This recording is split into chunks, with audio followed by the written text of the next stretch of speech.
কলির মানুষের হরিনাম ছাড়া কোনো গতি নাই, কোনো গতি নাই, কোনো গতি নাই। একমাত্র ভব পারাপারের সম্বল হলো এই হরিনাম সংকীর্তন। আপনারা প্রশ্ন করবেন মৌমিতা, ও তো সব কীর্তনিয়ারা এসে বলে বলে হরিনাম করো, হরিনাম শোনো, ভগবানের চরণে তুলসী দাও, ভগবান ছাড়া গতি নাই, ভগবানের ছাড়া পদ নাই। ওই সব কীর্তনিয়ারা এসে বলে আর আপনারা শুনে বাড়িতে চলে যান। কিন্তু মাইরা কীর্তনিয়ারা বলবে আর আপনারা কানে শুনে চলে যাবেন, হবে না, একটু অনুভব করতে হবে, বিচার ভালো করে বাস্তবের সঙ্গে মিলিয়ে দেখেন তো মা, সত্যি কি কলির মানুষের হরিনাম ছাড়া গতি আছে? গতি যদি থাকতো বাবা, যে যত বড় ধনী হোক না কেন, যার যত টাকা থাকুক না কেন, যার যত বড় অট্টালিকা তৈরি করুক না কেন, কেউ যদি সারা জীবনটা দিল্লি বোম্বে কাটিয়ে দেয়, কেউ যদি সোনার পালঙ্কেও ঘুমায়, তবু মনে রেখো মা, শেষের দিনে তোমরা এরা কেউ তোমার আপন নয়। এইটা মাথায় রেখে কীর্তন শুনতে হবে। কেউ তোমার পৃথিবীতে আপন নয়, সব দুদিনের জন্য। যারা এখানে গীতা ভাগবত পাঠ করেছে বা শ্রবণ করেছে তারা জানবেন, পৃথিবীতে যা যা কিছু দেখছো সব অনিত্য বস্তু। আর নিত্য বস্তু যদি থাকতে হয়, সেটা হলো আমার গৌর গোবিন্দের রাতুল চরণ।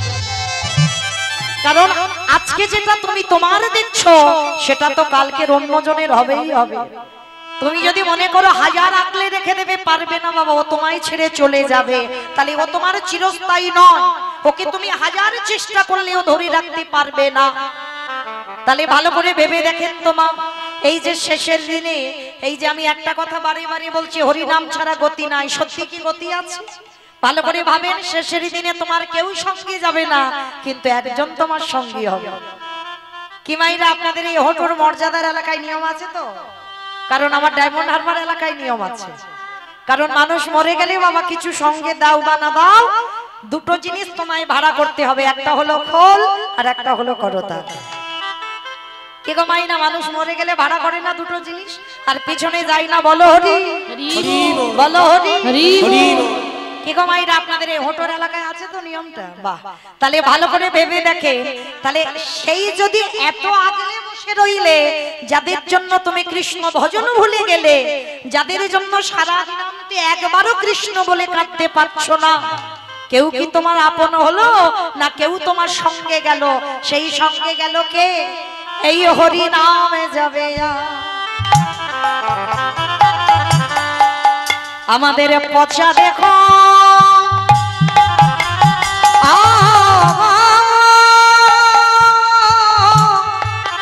দেখো যা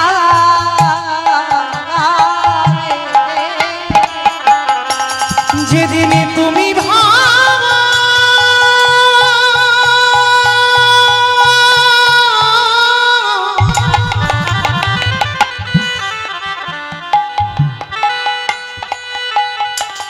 যেদিনই তুমি ভাবা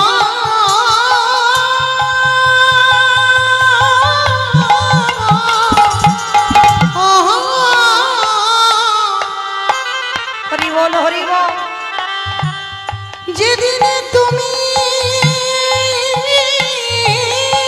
ভাবা ওই ভাবো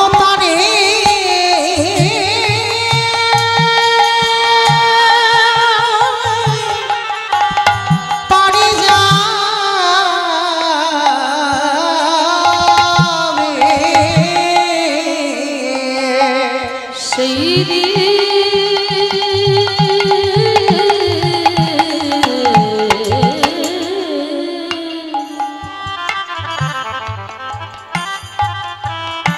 সেই দিনে নাম যাবে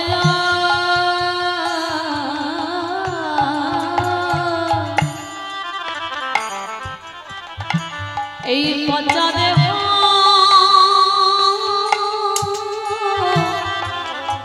ও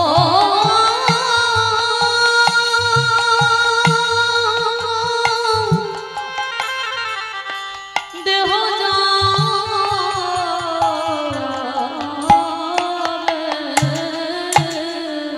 বলি আমাদের আসা যাওয়া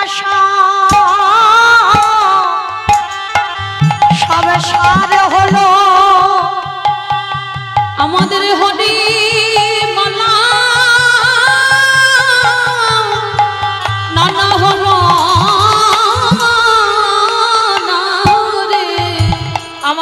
ভজন সাধন সব বিফল হলো। এই সাদের দুর্লভ মানব জনম পেয়ে আমরা এলাম খেলাম চলে গেলাম। আমাদের হদি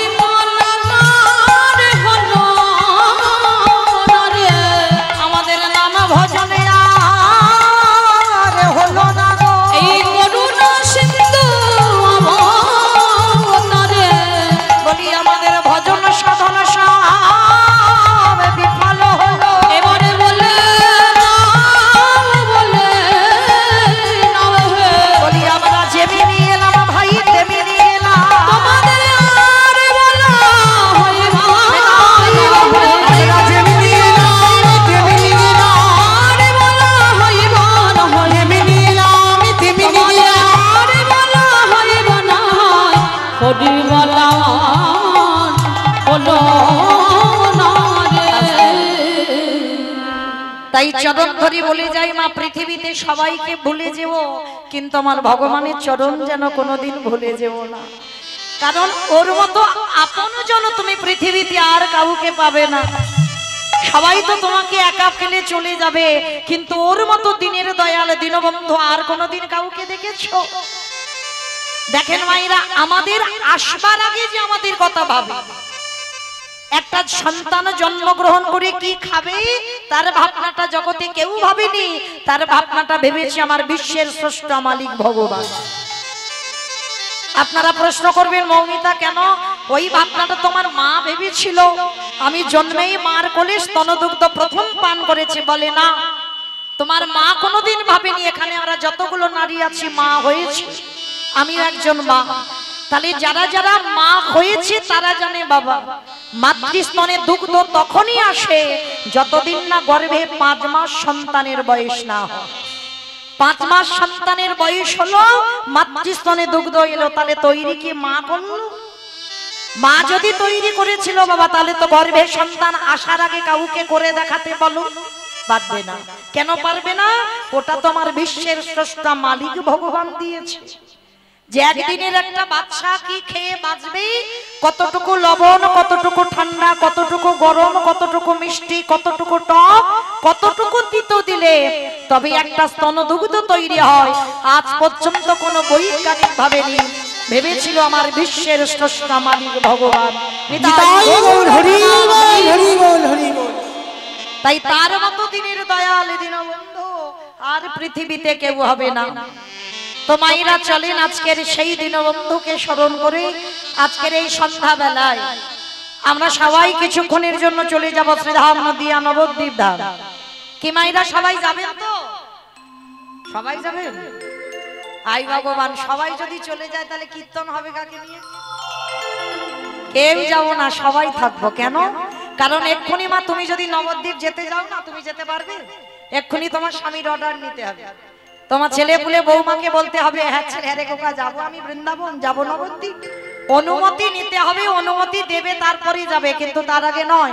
কিন্তু মন এ স্বাধীন, এখানে থাক দেহ, মনগুলো চলে যাবে সুরধনী গঙ্গার তীরে। কেমন?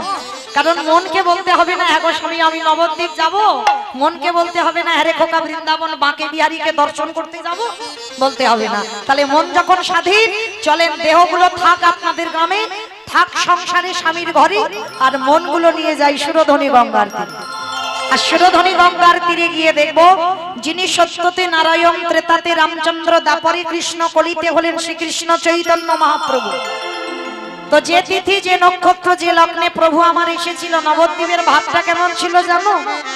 এত সুন্দর সময় ছিল, যেমন তিথিটা চলে গেল কালকে, তাই না? গৌর পূর্ণিমার দিন, হ্যাঁ ওই ফাল্গুন মাসে দোল পূর্ণিমার দিন প্রভু আমার অবতীর্ণ হলেন। আর যখন এসেছিল ভাবটা কেমন ছিল জানো? আচ্ছা কালকে কারা কারা গৌর পূর্ণিমা করেছো একবার হাতটা তোলো তো দেখি একবার। কারা ব্রত রেখেছিল? এই কজন? বাহ, আচ্ছা ঠিক আছে। জন্মাষ্টমী কতজন ভক্ত করেন একবার হাতটা তোলেন। জন্মাষ্টমী, বাহ, দেখেছেন ধীরে ধীরে কত বেড়ে যাচ্ছে। তাহলে ভালো করে ভাবেন, এটা সত্য যুগ নয়, এটা ত্রেতা যুগ নয়, এটা দাপর যুগ নয়, এটা হলো আমাদের কলিযুগ। তাহলে বৃন্দাবনের কৃষ্ণ দাপরেতে এসেছিল, সেই জন্মাষ্টমী ব্রত আমরা অনেক মায়েরা পালন করি। অনেক কেন, সব করলে মোটামুটি হবে, অনেকে আবার লজ্জায় হাত তোলেন, অনেকে করি। কিন্তু কালকের ব্রতটা সবাই পারলাম না। কেন পারলাম না? কি গো, যেই কৃষ্ণ সেই তো গৌর, আর আপনারা আমরা কলির মানুষ। ঘরের ছেলেটাকে বাদ দিয়ে সেই বৃন্দাবনের কৃষ্ণকে আগে স্মরণ করলাম।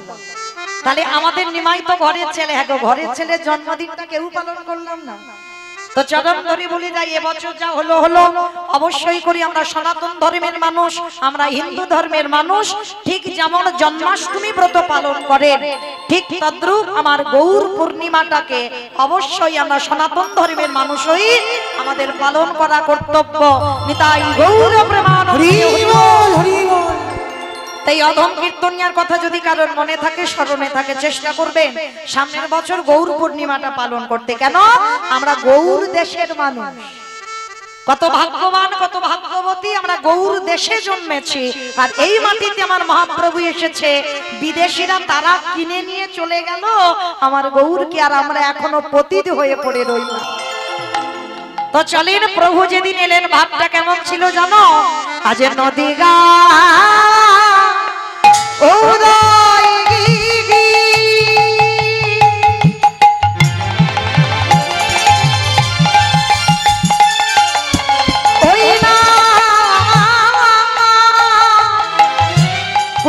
চন্দ্র গোবর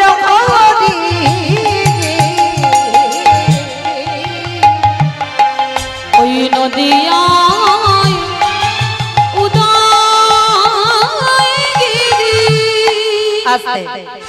আমাইরা ভগবানের এই কীর্তন শুনতে গেলে একটু কাজকর্ম করতে হয়। তো আবার সন্ধ্যা বেলায়, দিনের শেষ সন্ধ্যা শুরু, মানে যাতে কলি আমাদের কাছে এসে না ধারে কাছে বসতে পারে, তার জন্য কি করতে হবে? এই হলো 24 পরগনার ভক্ত। বলার আগে বুঝতে পেরে গেল। শঙ্খধ্বনি, উলুধ্বনি আর প্রেম সে বাহুত্তোলন করে হরিধ্বনি। কি মায়েরা সবার হাত এসেছে তো? কই একবার দেখান, নিতাই গৌর প্রেমানন্দে হরি বল। বাহ, কই একটু প্রেম সে উলুধ্বনি দেন দেখি একবার। আজ নদী গা ও দয়গিরি প্রাণে গোদামি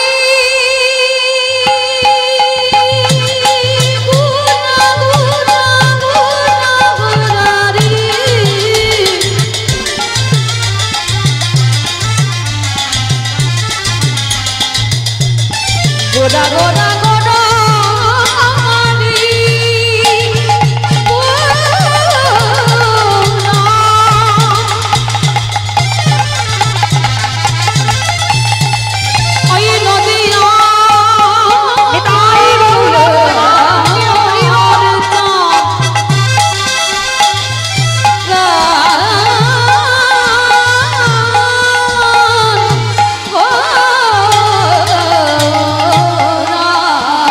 আজ নদিয়া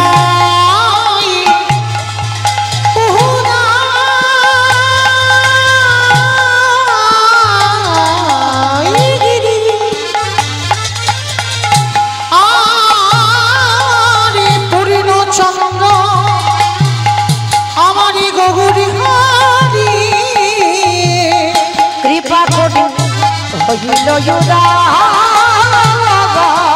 আজ কৃপা করি হইল না, আজ কৃপা করে হইল যুদা। আজ সোনার নদী হাতে প্রভু উদয় হলো। সোনার নদী আপনি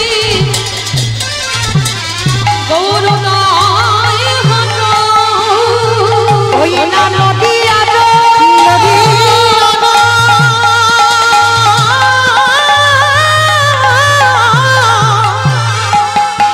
ভাগ্য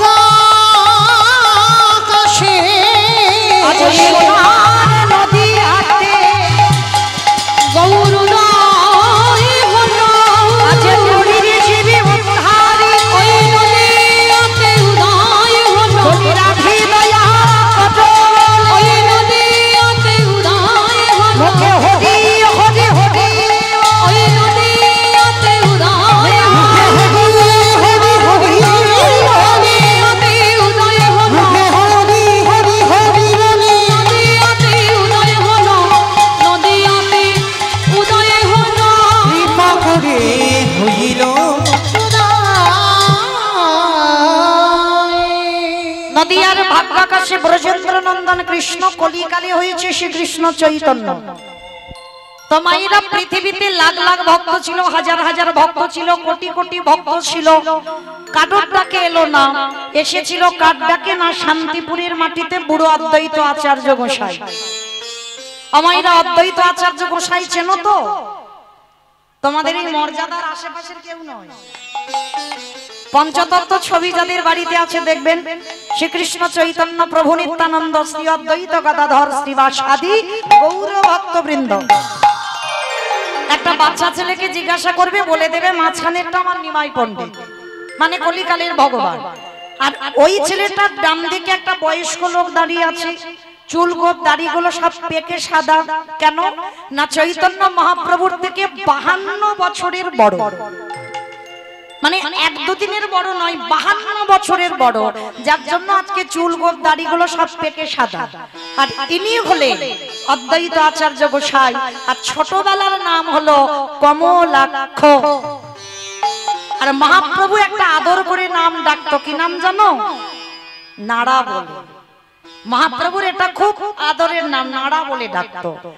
আরো একটা নাম আছে সীতানাথ, মানে একটা মানুষের অনেকগুলো, যেমন দেখবেন আমাদের এই গ্রাম অঞ্চলেও আছে একটা ডাক নাম আছে, মানে একটা অনেক অনেক ছেলেদের রাগাবার জন্য একটা চলতি নাম আছে, আবার খাতা কলমে একটা নাম আছে।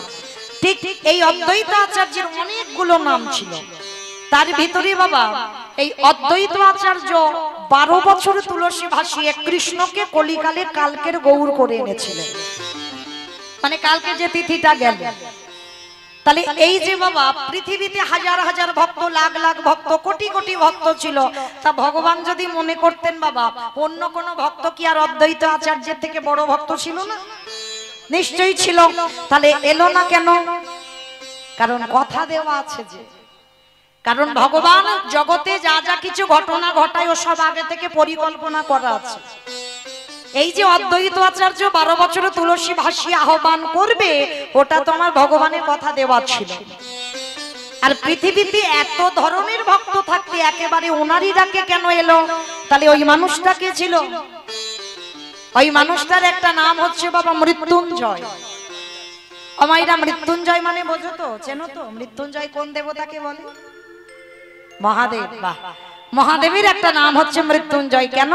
যেটা কৃষ্ণ পারেনি বাবা, ভাগবত বলছে মৌমিতা নন, 125 বছর বয়সে জরা ব্যাধির তীরে আমার কৃষ্ণ দেহত্যাগ করেছিলেন। কিন্তু বাবা ভোলা না, তিনি দেহত্যাগ করেনি, সত্য ত্রেতা দাপর এই 3 যুগে বাবা একই শিব রূপ ধারণ করেছিল, মানে একই ভোলানাথ হয়েছিল। কিন্তু কলিযুগে যে আমরা শিব চতুর্দশী ব্রত করি না, বাবার মাথায় যে জল ঢালি, বাবা কলিকালে আসেইনি, মানে শুধু শুধু বাবার মাথায় ঢালছি। বাবা তো কলিযুগে নয়, সে সত্য ত্রেতা দাপরিতে ছিল, কলিকালে বাবা হয়েছে অদ্বৈত আচার্য গোসাই। কেন?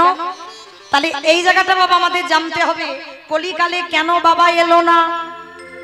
এলো না তার একটাই কারণ বাবা, চলতি কথা বলি, পাপ কোনদিন বাপকে ছাড়ে না। এই কথাটা মাঝে মাঝে আপনারা আমরা বলে ফেলি বাবা, চলতি কথা, পাপ ছাড়ে না বাপকে। আচ্ছা এই কথা চলতি কথা নয়, এর তত্ত্ব আছে। বলেন তো আমাদের বাবাটাকে, প্রত্যেকের খাতা কলমে বাবা আছে, কিন্তু খাতা কলমে বাবাকে তো ধরে রাখতে পারবে না। ওই একদিন না একদিন তোমাকে কাঁদিয়ে চিরজনমের মতো চলে যাবে।